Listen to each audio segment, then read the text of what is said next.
Present. Chairman Pastor Eddie Lake. Present.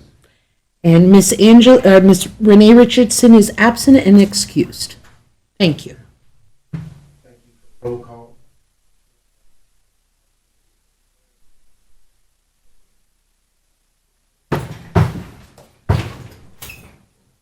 Bow with us, please. Eternal God, our Father, we thank you. Allow us to bow and call on you. Thank you for a spirit of unity. Thank you for the beauty of this day. Thank you for the blessings that you don't deserve. Thank you for the vision, leadership of this great city. Privilege of sitting here today, deliberating, making decisions that will make the city even better. Pray, oh God,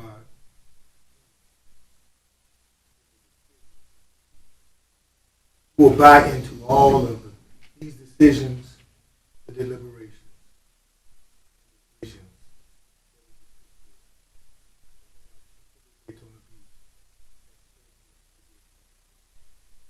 Pray, oh God, that as these visions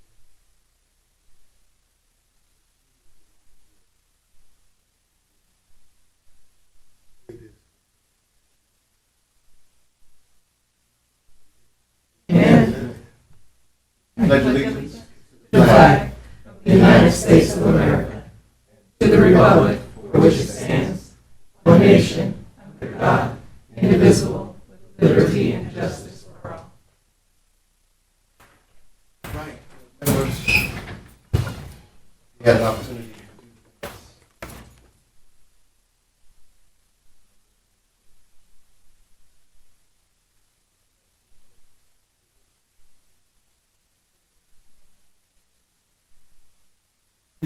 this.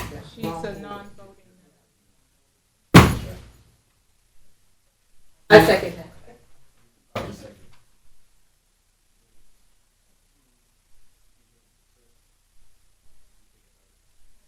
All those in favor, let me know. So is the order.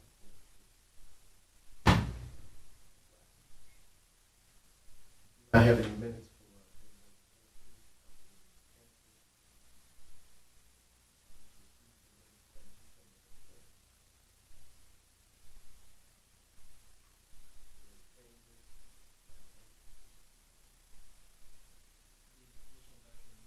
We already had a motion to approve the agenda. I think we skipped over item 5, which was approval of the agenda. Oh, did it? I'm sorry. The motion to approve the agenda.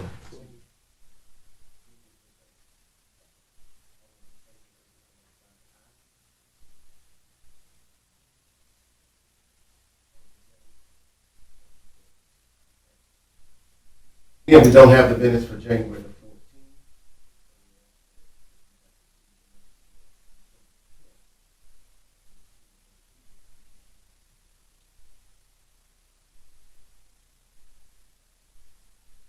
I think they've already been approved. So we can vote on it. Okay, I'm sorry. All right, it's party time. Now we're ready to receive the 129.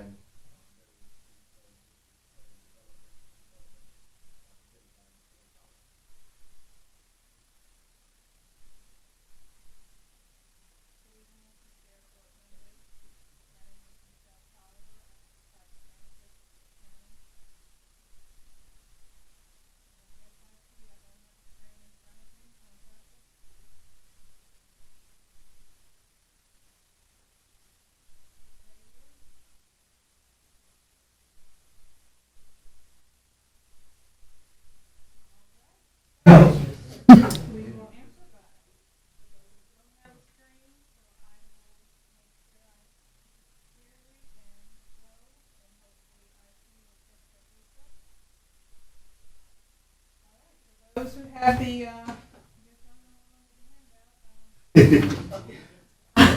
we go. Item number 7 is the plan development, redevelopment, rezoning at 129 Marion Street, District, BD 2022-001.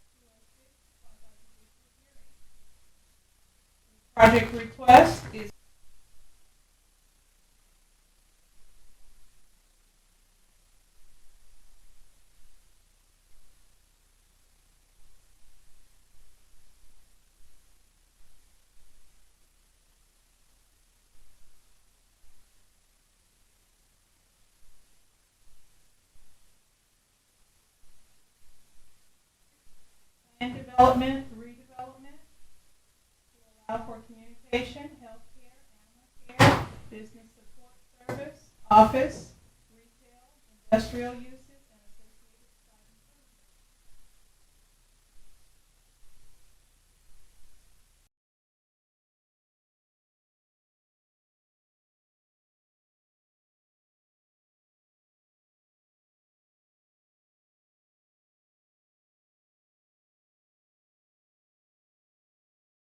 But I believe you all have the handout in front of you showing the location of this property. It's on the east side of Marion Street, approximately 130 feet south of International Speedway Boulevard.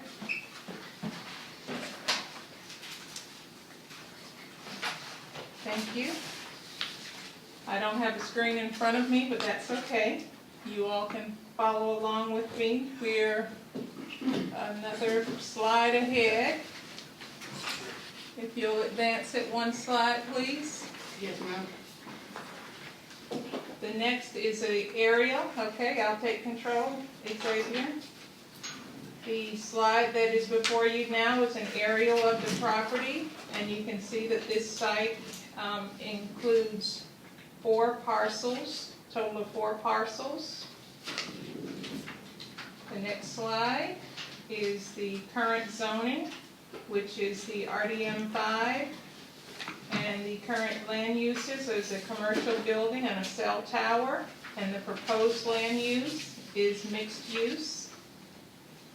The next slide is a little bit on the project history. And on the slide, it probably gives you a little bit more context than most of the slides do when I present before, but because it's 4 different properties, I'm taking it a property at a time on the screen. So the 129 Marion Street, the Volusia County Property Appraisers records reflect that in 1990, the Chula family purchased the property. And then from 1991 through 2005, the property was paved. A portion of it was concrete, a portion of it was asphalt, and there was a chain link fence installed around the property. And then in 2008, 2 storage buildings were installed on the property. And then additional information for your information is currently there's a cell tower on this property address. The next slide is the second parcel, which is the larger of the 2 parcels. It had an address of 117 South Marion Street. According to the Volusia County Property Appraisers site, in 2000, a chain link fence was installed around the property. And then according to our city records, in 2009, the single-family home was demolished and it became vacant land. And in that same year, a business license was issued to Big Oak Landscaping Nursery. And then in 2009, the Chula Investment LLC organization purchased the property. The next slide is additional history on the other 2 lots. This is 2 smaller lots. They look like little rectangles. According to the property appraiser site, this is 1,185 square feet, which is identified as vacant. And then in 1996, a chain link fence was installed. In the year 2000, in November, Mr. Anthony Chula became the property owner. And then in 2005, the property was transferred to Chula Investment LLC. According to the city's records, in 2009 through 2016, we issued a business license to Southern Comfort Taxi Company. And the 4th parcel, identified there, has 945 square feet, and it's a vacant lot. According to the property appraiser's site, the Chula Investment LLC became owners in 2007. The next slide is additional history for you, which brings us to why we're doing the planned development. On December 1st, 2021, Bryson Crane Service applied for a business license and it was denied because the crane service is classified as a heavy equipment sales, rental, or storage use. And this is not a permitted use in RDM5 zoning district. So to describe the project to you, this is to bring the property into compliance with the Land Development Code, and the applicant request is to rezone the property. Property size is .59 plus or minus acres of land from redevelopment, RDM5 to redevelopment, plan development, redevelopment to allow for an industrial use along with other uses and associated site improvements. The next slide shows you the site. I want to say another name for it, but it's not coming to me. It's the site plan. And the next slide is a list of the waivers and modifications that the applicant is requesting. As part of the rezoning request, the applicant is requesting the following waivers and modifications to the Land Development Code. Article 5 for the use standards, section 5.2.B.25.C of the Land Development Code sets forth certain use specific requirements for industrial uses and notes that heavy equipment sales, rental, or storage use is required to be located at least 250 feet from any residential district or existing residential use, school, or child care facility. The applicant is requesting a modification from this request to allow the use to remain in its current location. The next slide is addressing the landscaping requests. In section 6.4.C and 6.15 of the Land Development Code sets forth minimum perimeter landscaping requirements. The applicant has discussed the build-out nature of the property and the inability to meet the minimum landscaping requirements set forth in the Land Development Code with city staff and requests a waiver from these requirements to the extent they conflict with the landscaping existing within the site and proposed within the modification request and proposed within the conceptual development plan of the property, This modification request would include perimeter and building landscaping along with tree preservation standards that would typically apply. Where a perimeter buffer under the Land Development Code would require installation of a wall, the applicant is requesting a waiver to allow the existing fence to remain. The next slide is an additional landscape request in section 6.4.D of the Land Development Code. It sets forth requirements for vehicular use area landscaping, which apply to require landscaping islands within parking areas for the site. The applicant is requesting a waiver of the required vehicular use area landscaping islands in order to allow for maneuvering and coordination of vehicle traffic within the site in its existing configuration. The next slide references the parking and surface use. In section 6.2.E.4 of the Land Development Code, it sets forth certain minimum lane distance of parking lot entrance driveways, including a minimum stacking distance of 25 feet. The current parking configuration includes a gate right along the property line. The applicant is requesting that this gate remain in its current location and configuration. The next slide speaks to parking and surface use.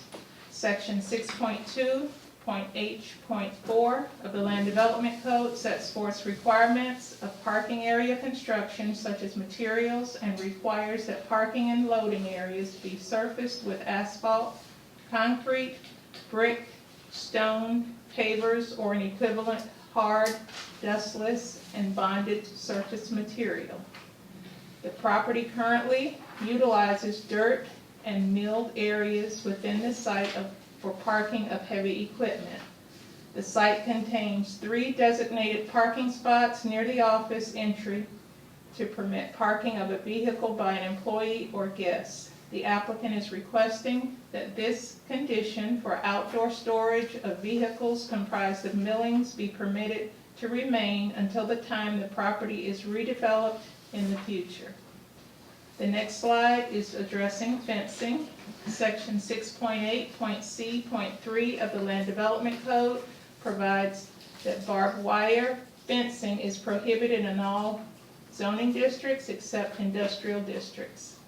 The applicant is requesting a modification to allow existing barbed wire fencing within the site to remain in its existing condition. The recommendation before you is provided all Land Development Code modifications are accepted. Staff recommends approval to rezone .59 plus or minus acres of land at 129 Marion Street, the vacant parcel at 5339-01-23-0031, the vacant parcel number 5339-01-23-002A, and vacant parcel 5339-21-03-0012 from the RDM5 zoning district to the planned development, redevelopment to allow for communication, health care, animal care, business support service, office, retail, industrial uses, and associated site improvements. A majority vote by the Midtown Redevelopment Board members present and voting is required to recommend approval to the Planning Board and the City Commission. This item is tentatively scheduled to be heard by the Planning Board on February 27th, 2025, and the City Commission for first reading on April 2nd, 2025, and the second reading, public hearing, April 16th, 2025. Board members, do you have any questions for me? Yeah, I do. Okay. I know we probably missed some slides, because we only got one visual, right, in this package? That is correct. Okay, I'm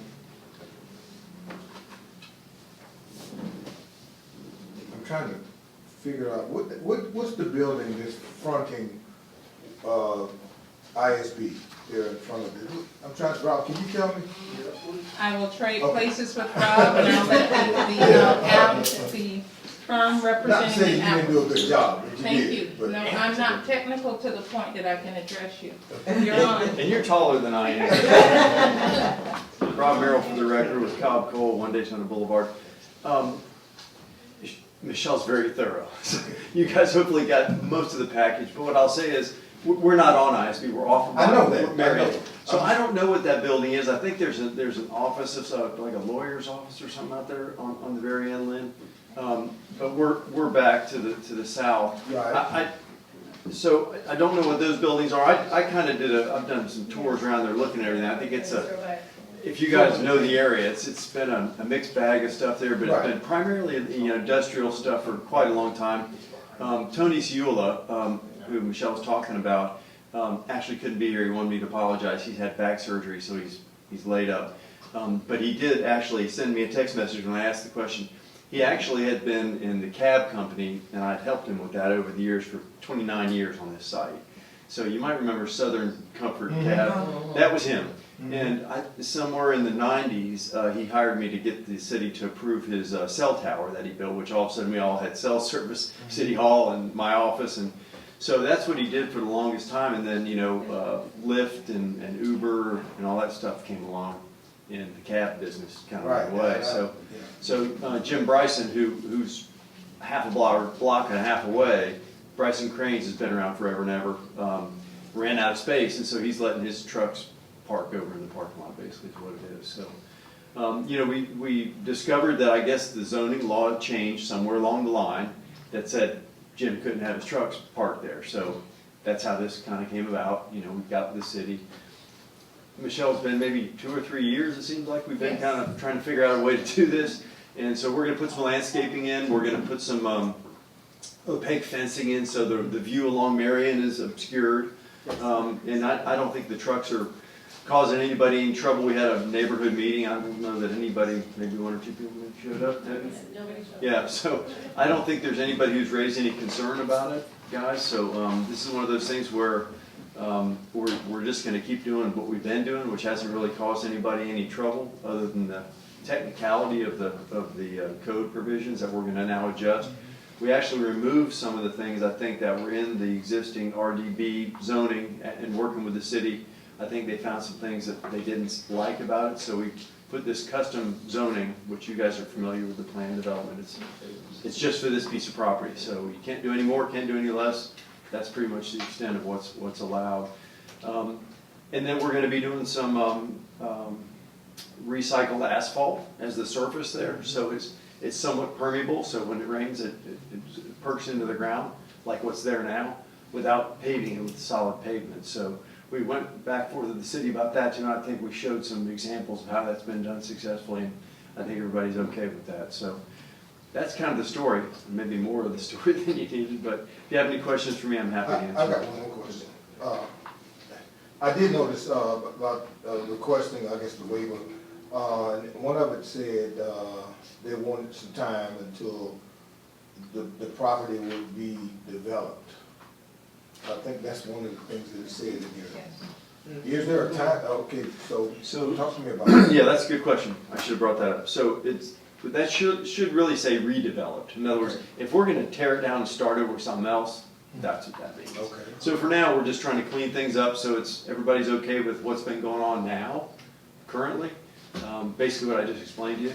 And then, who knows, maybe somebody comes along and says they want to build something else there. So that's when we'd have to do the other things that were the sort of the tripwires for the redevelopment, if you will. Okay. Are there currently any hazards on that property as you develop? I heard mentions about the wiring and the. No, it's been status quo for quite some time. All the utilities are solid. We've been back and forth with all the different departments of the city about making sure all that stuff is in order, and I think it is. So, Would you consider this a low impact development? there's not much impact at all, to be honest with you. It's a very quiet situation. The trucks that you see parked there, I think most of them are for when they go pick the cranes up and take them somewhere. And then there's some of the trucks that actually have a small crane on the truck. That's pretty much what's parked there. And I don't think they don't make them a lot of noise, and they don't come and go that often. So it's basically kind of a place that they stage for Bryson's operation that's further to the south. Right. But the tower is functioning? Is the tower? Oh yeah, no, that tower's we've got a lot of carriers on it, and it keeps us all running. So it's Very good. thankful to have that. Any more questions, board members? Do you have anything else to present? No, that's all. Just answer any questions you guys have. Yeah. Sounds like Michelle has a question for me. Do you have one? Sure. I just wanted to respond to Mr. Thompson's question. There's a law firm on the corner, according to Google 2 years ago. Okay. It's a law firm. There you go. Very good. Thanks, guys. Are there any public comments? Laurie, fill out the form. I will. Ann Ruby, 137 Park Avenue. I was just wondering, the site plan slide wasn't in the backup online. Could we look at that? Is it possible to just look at that again? I included it, Ms. Ruby, I included it when I prepared the agenda item that you're referring to, so I'll have to speak to staff as to why it didn't get in the packet. Okay, But, I just wanted to Xavier, can you look at pull it. up the site plan, it's the PD plan? It's not a clear version of it, but I'll hand Ms. Ruby one of the copies that I have with me. Then I'm okay. Hey, yeah. Yeah, I've got it if you want. Okay, thank you.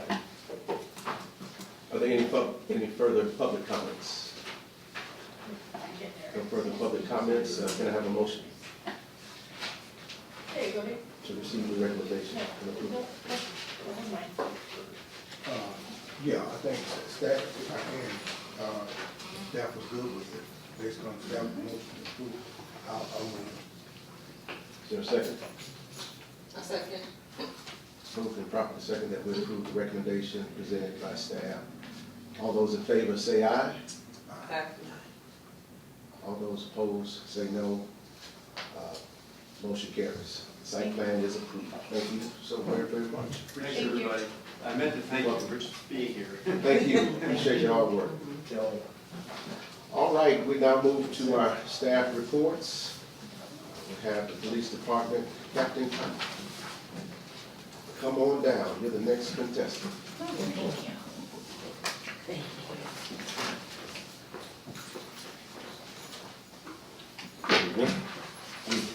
Captain, will you kindly Daytona Beach Police? These are the most recent crime stats for the reporting period between January 14th and February the 10th. For District 1 Patrol, we handled 2,493 calls for service, completed 631 reports, made 76 felony arrests, made 88 misdemeanor arrests, conducted 415 traffic stops, issued 515 citations. As far as our Group A, more serious crimes, both for person and property. Unfortunately, we did have the first homicide of the year, which occurred this past weekend. That investigation remains ongoing. There were 8 aggravated assaults, of which 5 were cleared by arrest. There were 4 domestic aggravated assaults, 3 of them cleared by arrest, 6 simple domestics, 3 cleared by arrest. There were 4 sexual offense investigations, which remain ongoing. There were 5 vehicle theft investigations, 2 of which were actually attempts. 1 recovered stolen vehicle with an arrest, 12 burglaries with 6 being cleared by arrest. We did have a significant uptick in robberies. We had 6 during this reporting period, half of which were cleared by arrest with 3. We had 10 car breaks, all of which remain ongoing investigations. A couple of things of note is we had 2 weapons complaint investigations, the first being at Audrey and 5th Street, and then the next one being at Joe Harris Park, which occurred early Saturday morning. For arrest of note, our department coordinated with a federal counterpart in the apprehension of a wanted subject from Orange County in reference to attempted homicide warrants, and he was successfully apprehended and arrested. As far as proactive operations and some of the additional things that we've been doing to reduce crime, we've conducted approximately 976 extra patrols. Of those 976, the vast majority of them are in the Midtown corridor, unfortunately because it's experienced the most significant increase in both violent crime and persons crimes. There was a warrant operation we conducted during this time frame where we made 10 attempts, locating 5 felony subjects. And as far as community presence and engagement, we continue to conduct our 4 p.m. briefing during the weekdays when there is school at Campbell Middle School. Unfortunately, we found that maintaining that consistent presence there at 4 p.m. has helped to reduce a lot of the issues there. As far as special events, fortunately, the Rolex 24 and the half marathon both went without any hitch, other than a little bit of traffic issues. There were no significant issues. And now we roll right into speed weeks with the trials going tomorrow, and then the big 500 on Sunday, and then bike week shortly thereafter. Wow. Are you ready? I hope so. Good. Is there any Thank you questions? so much. Any questions? Great presentation, thank you for your Very service. welcome. Any questions? Yeah, I do have a question, and it's for both of you, because I did, I cited something last meeting about a property on Maryland Clapperton Boulevard. I did see that, I guess code came over there, and they did move the big dice game now across the street. And- Okay, all right, good enough. Thank you. But yes, we are actively addressing that. Something's happened, definitely. Yes, sir. Because they cleaned the property up, they got lights on, but they actually moved across the street. But it's a smaller, right. I can Thank you, I can tell you we have been continuing to hammer that whole area. thank you so much. God willing, one day I would like to have MMB with the same amount of cameras that Seabreeze does, because I think that would definitely help the situation. Yeah. Yeah, that will. I don't know if it's appropriate for me to bring it up, but there are a couple of promising things that we have working for the PD. Obviously, the Zero Eyes program. I don't know if anybody had any questions as far as that. No, explain. With the deportation stuff, is that what the? No, it's a program called Zero Eyes. It's artificial intelligence, and it taps directly into our Genetec camera system, and the AI will detect a firearm that has been brandished. So once the firearm has been brandished, the AI will detect it, will send it to a call center, which is manned 24 hours a day, 7 days a week, and then a human being will then observe it, confirm that it is indeed a firearm, and then, appropriately dispatch police officers. The only reason I bring that up is because I know that there is a proposal for them to stop that. There was a House bill currently making its way in Tallahassee, and they are proposing to not allow the use of AI for gun detection. Unfortunately, And what's rationale behind that? I read the bill, and there doesn't appear to be any. In my personal opinion, I will say that they believe that it is an infringement on both the Second and the Fourth Amendment. However, the one thing that I would say is that my rights end when yours begin, right? So although they propose not allowing the use of this program, they still want to use it for schools, airports, government facilities. However, the vast majority of violence, there's no way to predict it. Right. So Yeah. this does not detect something that is hidden or concealed, that doesn't go into somebody's pocket or into their vehicles and their residence, anywhere where there is truly an expectation of privacy. This is for someone who's made an overt movement, where it is now displayed out in the open. And this would not be out this would not be in somebody's enclosed residence where there's an expectation of privacy. This is, down the road, on the sidewalk. So. One question, if we could get the cameras, especially on MMB, like on Seabreeze, I'm sure we would have to improve the lighting on MMB because it's horrible. Yeah, this is no criticism on anything, but I know we gotta improve the lighting if we're gonna, because it's almost to the point of danger now. I don't know if that's the technology or it was a result of the storm, but it is, the lights have gotten worse. One of the things that we are working on right now, there was a little bit of movement at the police department. We have a new lieutenant in charge of special projects, and we now have a new sergeant who's serving as that code compliance liaison with the police department. This sergeant is actually certified to conduct a SEPTED study, and one of the first things that she's going to be working on, hopefully this week, maybe next week, is conducting a SEPTED study of Joe Harris Park. Because of the recent events that have been going on, unfortunately, there are a lot more than people may not realize. I think that addressing the environmental challenges there, which include lighting, fencing, natural landscaping, that would all benefit that immediate area. So, God willing, that'll happen soon. Very good. Any other questions? Excellent report. Excellent report. I do have one more question, and it's relating to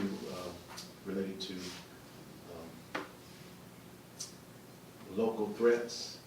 And I bring that up because this past weekend, there was a court case. An AME church actually won the lawsuit against Proud Boys in Washington, D.C. And so our global security sent out a message for threats anywhere.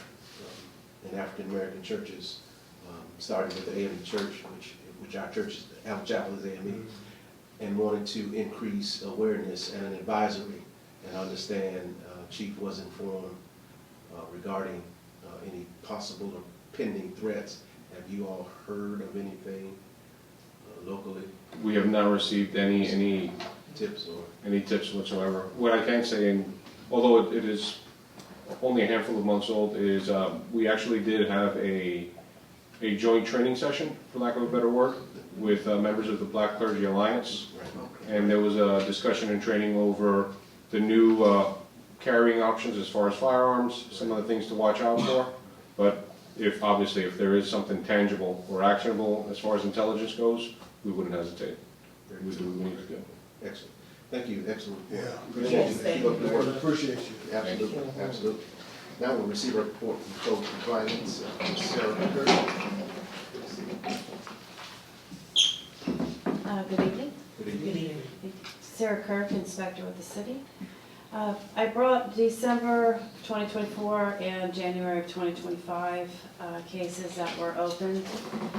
Looks like there were a total of 24 code cases, 2 vacant lot cases, and 1 blighted property condemnation case. Code is continuing to address citizen complaints within the city.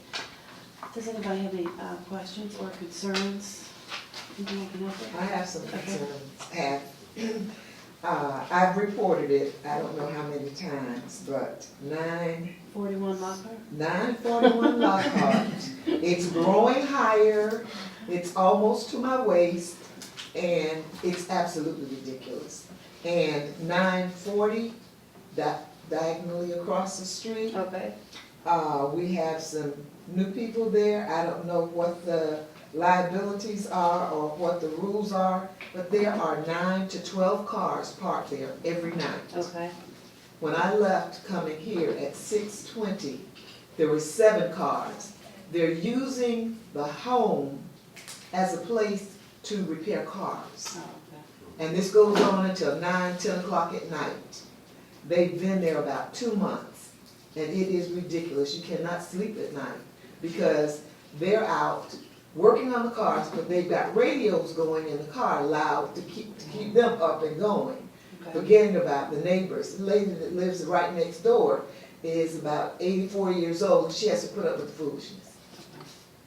And I think the coach should do something about that. I'll make sure that we're on that tomorrow. I'll get with the Thank code you. inspector for the area. And then as for 941 Lockhart, it's the same ongoing issue. However, I brought this up with the vacant lot inspector, Mr. Boswick, about it, and I believe he got with the manager.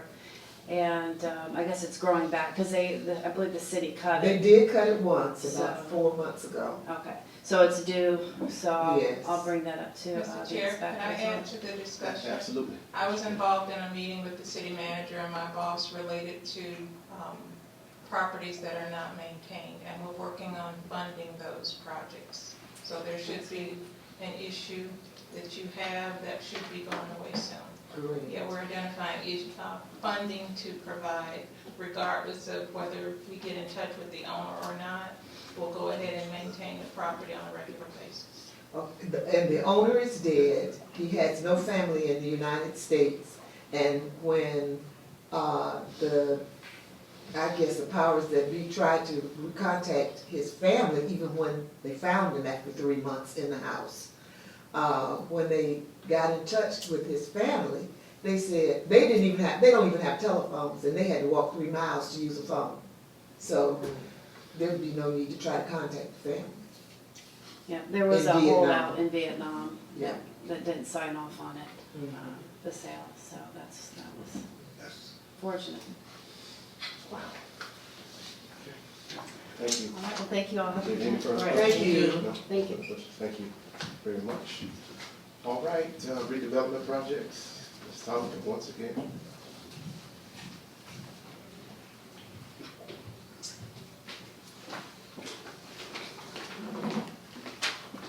Good evening again, Mr. Chair, board members. I don't have any projects to report to you, but I wanted to highlight some of the handouts that you have already, and if I could get the board secretary. Leave me one up. I was hoping Ms. Richardson would be here.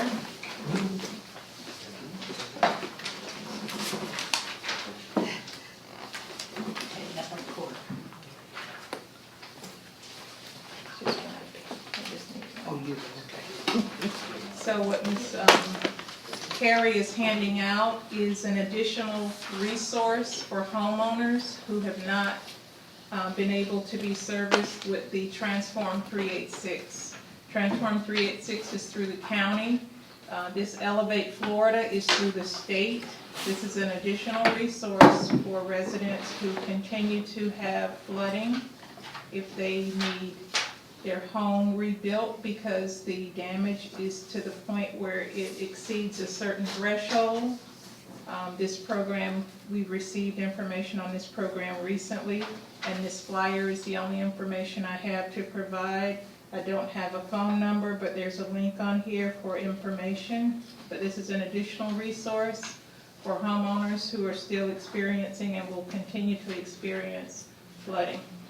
Quick question, I don't know if you can answer this or not, is this income-based?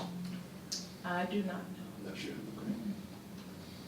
This information was seen on South Daytona's website, and one of my coworkers saw it and printed it out, and I'm moving it forward, so I haven't had enough time to do any follow-up on it.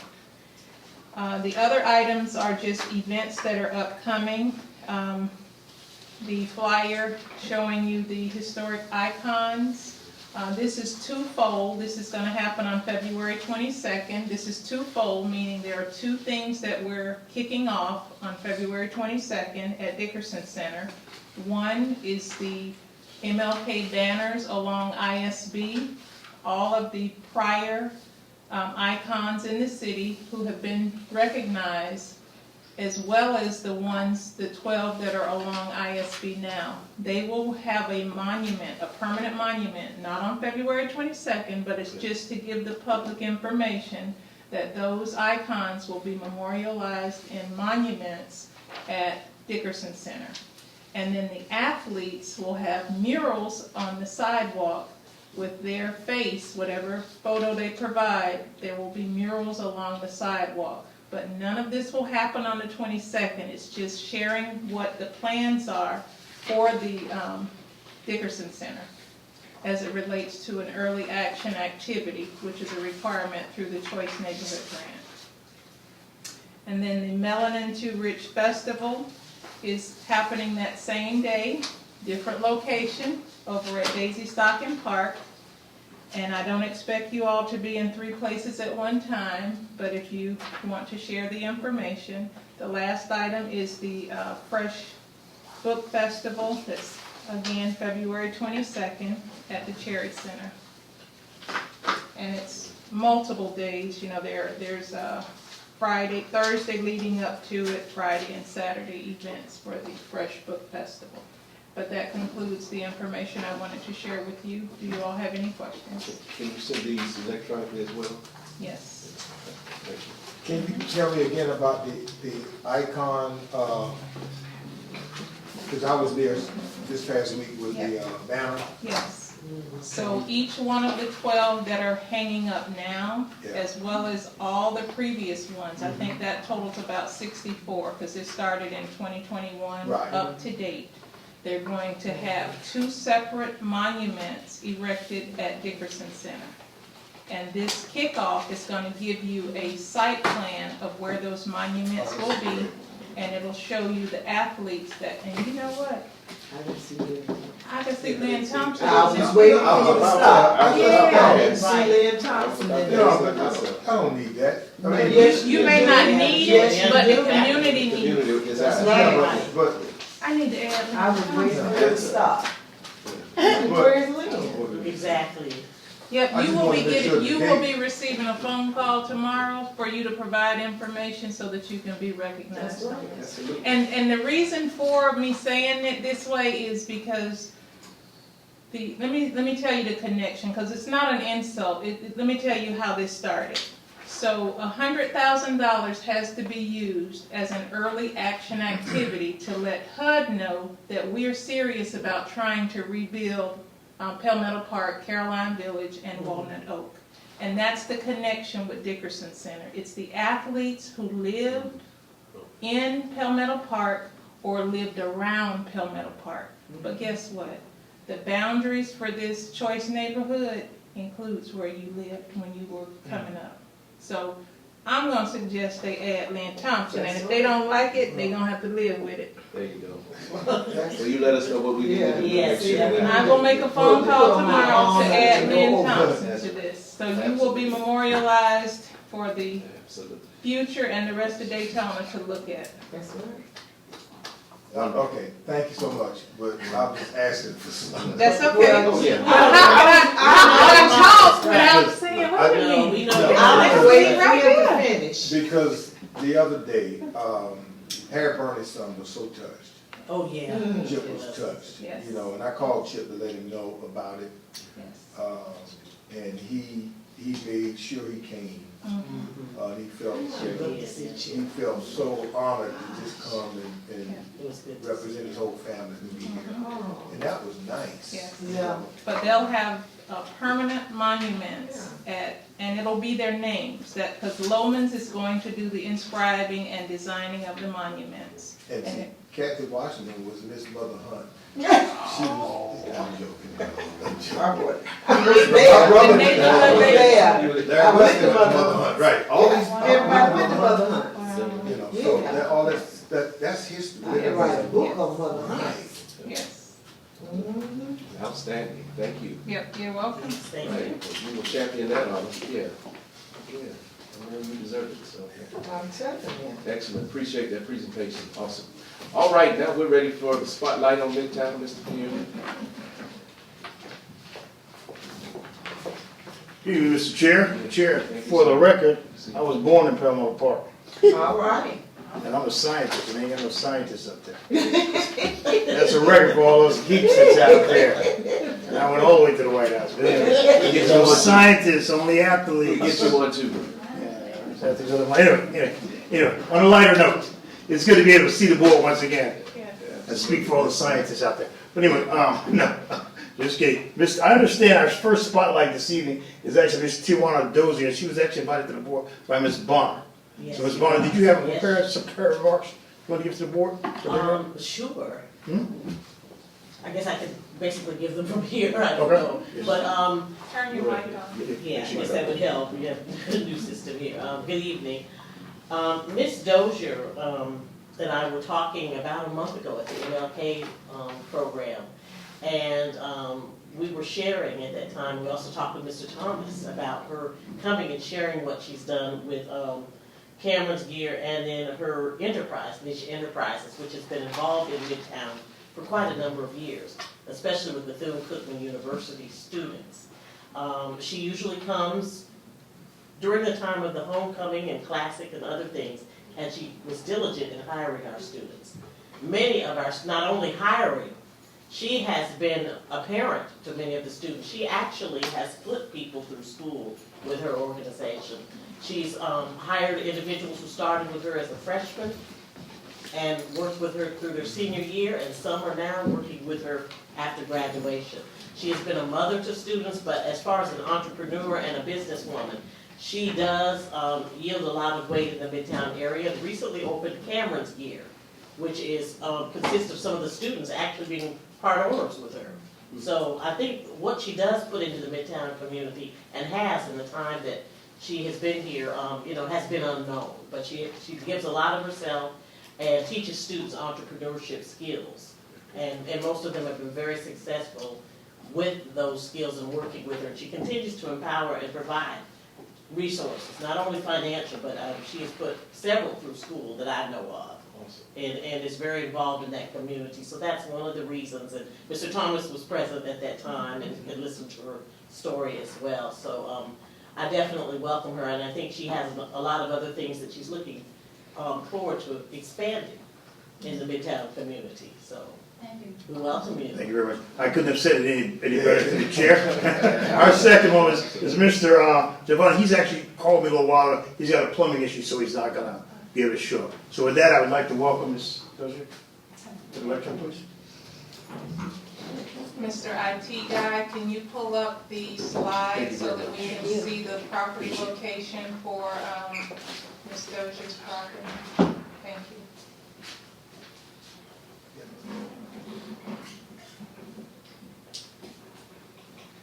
Thank you again, Ms. Bonner. You're welcome. Greetings to the Midtown Development panel. It's an honor to be here. Thank you for having me. I just want to say thank you again. I'm also technical. I graduated from Florida A&M University with a degree in electrical engineering and also have an MBA. I come from very humble beginnings. I grew up in Winter Garden, Florida. My family were migrant farm workers. I think, some of you on the panel are old enough to relate to that. Since the tender age of 8 years old, I was picking oranges in the orange groves here in Florida. We traveled on the season and picked apples and peaches and other fruits and vegetables up north. My passion has always been to help my family, to help others. Upon graduation from Florida A&M University, I took a job for General Motors in Detroit. So I worked as an engineer for General Motors for 5 years in Detroit, and I worked for 5 years in Atlanta. During that time, I started my MBA at UGA, where I drafted my plan for Cameron Resources. And Cameron Resources, Cameron, which is named after my son, because they always say when you name your business after your children, they would be anointed. Cameron stands for the Center for the Advancement of Minorities in Education, Center for the Advancement of Minorities in Education, Representation, Opportunity, and Networking. And that's exactly what I do for my students. I've known Mr. Lynn Thompson for a long time. I've known Ms. Davita Bonner for a long time. And Mr. Thompson has known me when I didn't have a physical commercial building. I started actually selling a paraphernalia for Bethune-Cookman out of a box when my son was 10 years old. So you can see just how good God is. If you just believe and you persevere and you are obedient. So over the years, as Ms. Bonner stated, I have hired students from the university to work, and I mentor them, teach them business skills. Not only have they worked at Bethune-Cookman games and events, but they travel, even out of state. They worked at Florida A&M University. I've flown students to North Carolina A&T's homecoming, to Winston-Salem State.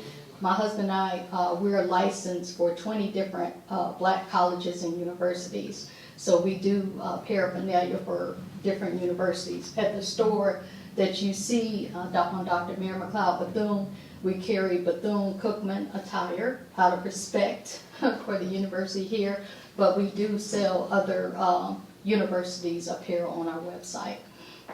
As Ms. Bonner stated, the students run the store. They are capable. Any given day of the week you come in there, you will most likely see them as opposed to my husband and I. We're very busy with other things. We pop in a couple times a week, but those students, they have been trained, they have been developed, and they run that store.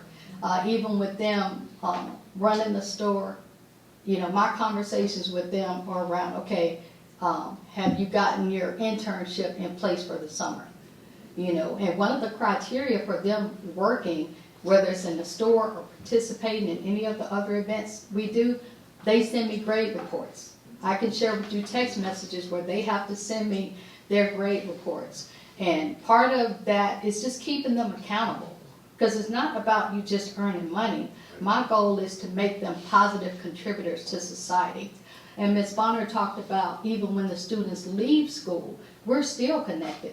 I had a phone conversation with one of my students, Najat, this morning, and he told me, he said, Ms. Dozier, not only are you my mentor, you're my mentor mom. He said, you remind me so much of my mom. Najat called me a few days ago because he had an issue. He had lost his job, didn't have all of his rent, so we talked about solutions to get that resolved. So fast forward a few days later, I called him. I actually called him this morning to check on him just to see if he was okay. Because he's always been a disciplined kid, but life is happening. Yeah. I mean, we're in 2025. There's a lot going on in America. You spoke about what the church is going through and what we all need to be prepared for. And he told me, Miss Dozier, well, he calls me Miss Tia. He said, I want to be connected to you for life. And that's what I do for my students. It's not about a temporary relationship or about them running a store. We are building character. We are building people that are going to have long-lasting, positive effects to this community. So thank you again for having me, and be blessed. Question? Oh, I'm sorry. You have any questions? I do, but before I ask my question, I gotta say something, because, Niche was one of the, companies that served as one of the anchor companies for us in our branding. And I wanna thank you, because y'all did it the right way. Thank you. We had 4 companies that we could count on, and yours was one of them, that helped us when we launched our our branding apparatus, and we knew that you guys were gonna always do it the right way. We protected you. We shut down other vendors who were bootlegging because we needed you all to do it, to protect you, and we wanted to send people to you. So I want to thank you for that. You know, and look at what you're doing now. The next thing I want to ask you is, do you have any Kappa stuff?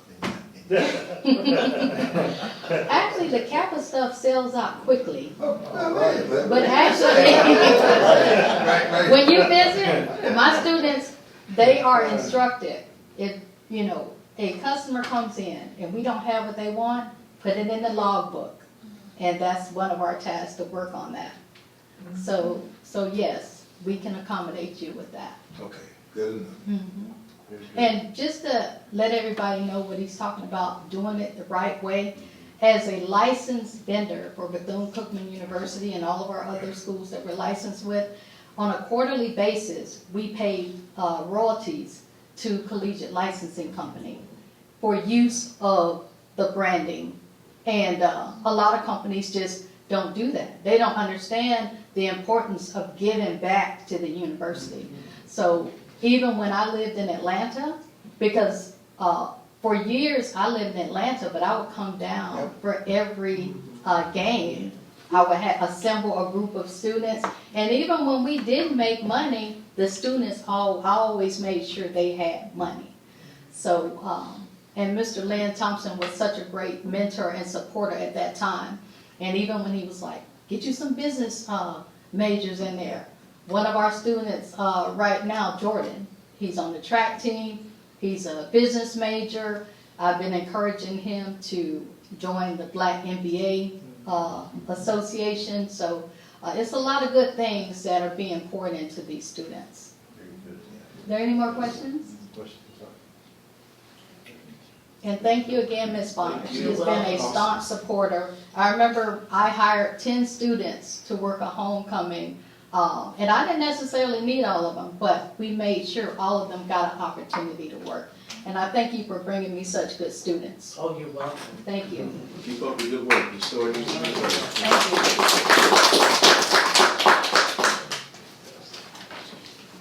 Have another spotlight? No, sir. Sorry, Mr. Chair. Okay, very good. All right, item number 10, old business, none. New business, none. Item 12, public comments. None? No forms, no. I usually get the new chair until March. That's unusual. Is that what it is? That's So good. next month. So I better be ready next month. Good. Any board comments? No comments. No comments. No comments. No comment. I have one. I would like to ask the board to see about the possibility of partnering with the Urban Chamber of Commerce of Volusia and Flagler County. And the reason why I raise that type of potential partnership is because I believe Dr. Kennedy Jacobs is doing a phenomenal job of bringing those minority and a lot of those small businesses that get left behind, that may not have access to the larger chamber, but will have an opportunity to connect with other business owners that are local within the community for the purpose of course, technical training and development, but also to be able to collaborate to get access to capital that they would not normally have access to. And so it's just something that I wanted to present to the board, to see if we could support that effort. And I would already asked Mr. Jacobs, Dr. Jacobs, to come by hopefully next month to present to this board. I think they're doing a marvelous job for those smaller businesses that don't have access to larger resources. I've got a question I want to ask. Absolutely. Our director. What can this board do to help facilitate what the staff needs done? I know we might disagree from time to time, but with new leadership, and I wish I could celebrate our previous chair, But moving forward with the new leadership, what can we do to make sure that the things that you need us to implement in an aggressive fashion, what can we do? I think it's a great question, Mr. Thompson. I think the most important thing is to focus in on the priorities of the redevelopment plan. Although that plan needs to be updated, but we need to focus in on those top objectives that need to be focused in on, that will help improve the community, such as we need to focus in on more infrastructure, which is sidewalks, better street lighting, improving the housing conditions in the community. You missed that discussion. Oh, okay. Yeah. So in supporting small businesses, so Ms. Tijuana, she has a business there, and so it is incumbent upon our CRA to support her in whatever capacity we can to make sure her operation is sustainable and it grows as well. So if there is support for being able to hire more employees, we need to look at ways of helping her and other businesses in the community. So just off the top of my head, we just got the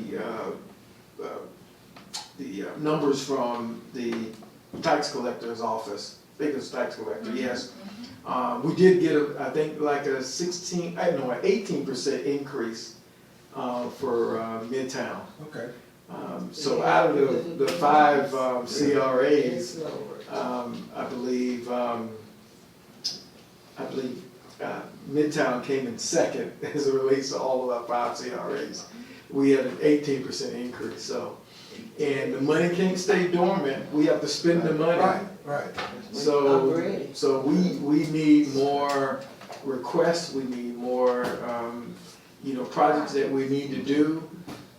We have to spend the money. So the money is spent on acquisition, the money is spent on sidewalk, and we gotta spend it. Street lights, Cameras. We talked about that. Yeah. We mentioned that. Absolutely. That's So all those are the things that Let's get it done. we can do in the full board. I would suggest that there are things that you want us to do, to look at, that bring them forth to the meeting, and we'll certainly look into it. And the reason why I'm saying is, you got a chair here who's done this in another city. Okay, you got, this, you served in this capacity in Polk County. You've done this. And I just think that we got some momentum, y'all, that I want to make sure we can continue to use to implement the vision, to execute the plan, to change Midtown. Right. Let's do it, Now, if we upset some people, then they're not from Midtown. Absolutely. Okay. That's true. I'm sorry, but we sitting in these chairs because we accepted the role. Let's do it. Let's do it. I'm on board. And I'm here to learn and to grow this community and to be a part of the development and advancement. So let's go to work, let's do it. But those things are exactly what we need to happen. Mr. Chair, you did bring up the chamber. Yes. So if you got a consensus that is something that you want us to pursue, we can. We can obtain a membership in various chambers. So that's not without. That's within our objective if that is something that the board wants. Absolutely. Attorney Russell, do we need to receive that in a motion? We need to put that to a motion to become a member of the Urban Chamber? Become a member of the Urban Chamber. I don't know, I thought the indication was you were gonna bring them back for a Yes, I'm gonna presentation. bring Yeah, I think it'd be chamber back. appropriate to have Yes. that motion at that time after the presentation. Very good. Okay. So he's just directing staff, basically. Yes, I'd like to Researching for us. research, yes. Absolutely. Okay. All right. No other comments. I would like to go on record. Ms. Richardson is not here, but I definitely wanted to celebrate her leadership Yes. and thank her for the work that she's done. And I came in halfway of her leadership, but I'm thankful. Preferably she'll be in place next week and we can do that more formally. All right. So, meeting recap, follow-ups for the next board meeting. Anything? Mr. Ken? Ms. I Donna? will reach out, I'll just follow up with what we covered. I'll reach out to Dr. Jacobs and invite him to the next, whenever he's available. It may Yes. not be the next meeting, but whenever he's available, I'll invite him to that. And then I'll get with legal, just so that if we choose to become a member of the chamber, I'll make sure that's part of something that, whatever it is we need to do, legal will direct us. Absolutely. Thank you Those are very the much. only two items I have, but I do have, I think next month, are we presenting the plan for the roundabout and the lighting, or is it just the roundabout that's going to the commission? I think we're gonna have we're gonna schedule a community meeting. Okay. Because we've hired, we have a consultant who is looking at Dr. Bethune Boulevard, Dr. King Boulevard, Lincoln and Dr. Bethune Boulevard roundabouts. But they will need community input, this board's input on, any suggestions. So we'll make sure if they're gonna, we'll make sure that they come here, or we invite you to a forum where that input can be gathered from you all. Excellent. Okay. No, that's great. I appreciate that. Appreciate everyone's effort. Madam Secretary, thank you so much for all you do. All right, no further business. Meeting is adjourned. Yes.